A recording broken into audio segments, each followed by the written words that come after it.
Respons Fajar Sadbu usai video diludahi Indra Frimawan viral. Jagat media sosial kembali diramaikan oleh potongan video dari podcast Deddy Corbuzier yang menampilkan pertemuan Fajar Sadbu dan komika Indra Frimawan.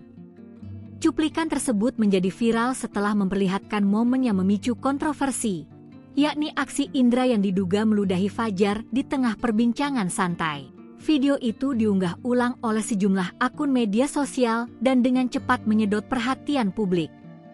Di tengah ramainya perbincangan, pemilik nama asli Fajar Labadjo ini akhirnya angkat bicara saat menggelar siaran langsung di TikTok bersama Amanda Manopo.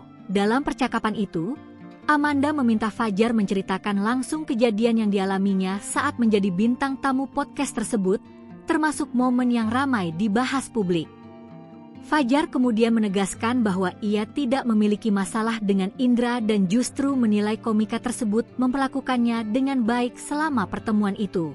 Pemeran Umski dalam film Pay Later ini juga menjelaskan bahwa tindakan tersebut menurutnya tidak perlu dibesar-besarkan karena merupakan bagian dari candaan seorang komedian. Dengan nada santai, Fajar bahkan menanggapi situasi itu dengan gurauan, seolah tidak ingin memposisikan diri sebagai pihak yang dirugikan.